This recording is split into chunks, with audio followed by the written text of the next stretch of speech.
When we hear the words "end of the world," we often imagine earthquakes, fire, or some grand destruction outside of us. But what if the true end of the world begins within our very hearts?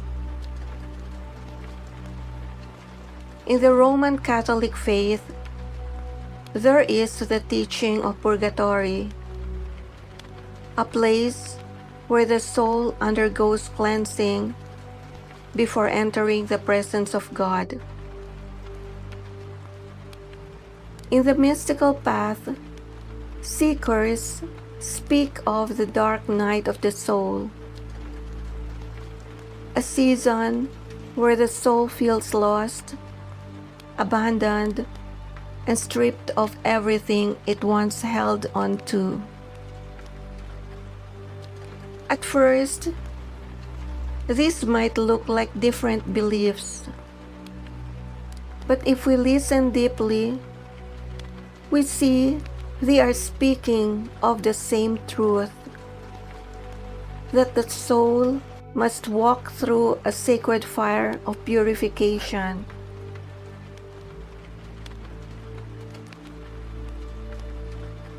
This fire is not meant to destroy, but to burn away the illusions, fears, and attachments that keep us from pure love.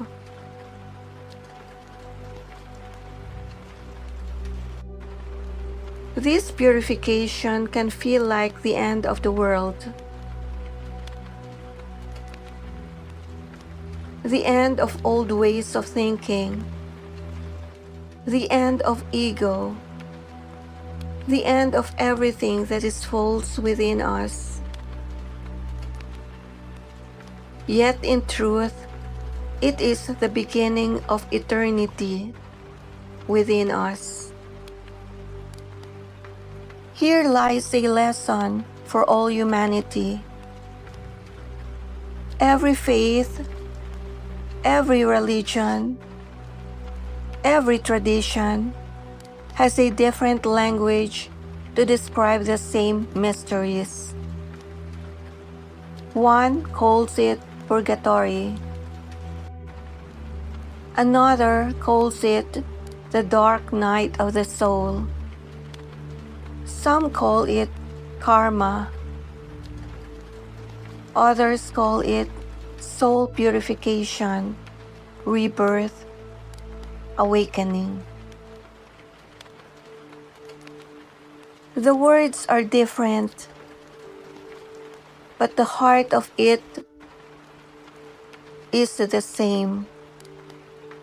All paths speak of cleansing, transformation, and rising into a higher state of being.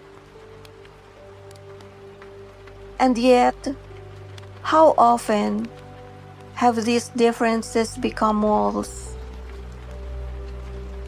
Walls that divide hearts, walls that create fear, walls that say, "My path is right and yours is wrong."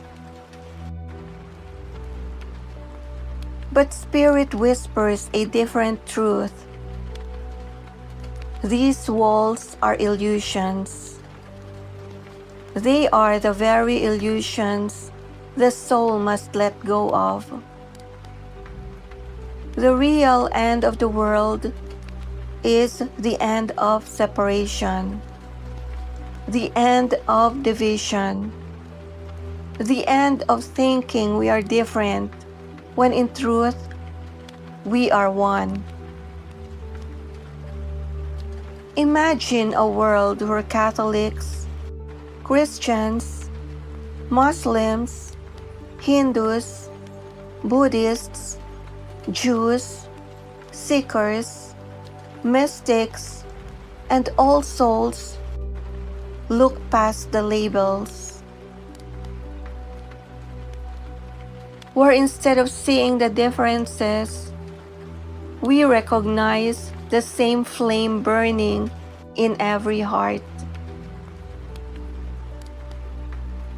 Wouldn't that be the true new heaven and new earth? Not a change of landscapes, but a change of hearts.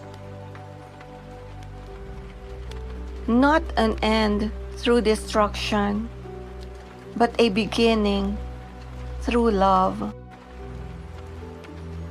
The end of the world, then, is not to be feared. It is not punishment. It is an invitation, an inner apocalypse, a lifting of the veil, where the old self passes away and the new self rises in light. So when you experience your own dark night, your own purgatory of the soul, remember, it is not the end of you. It is the end of all that is not love. And in that ending, love itself is revealed as eternal.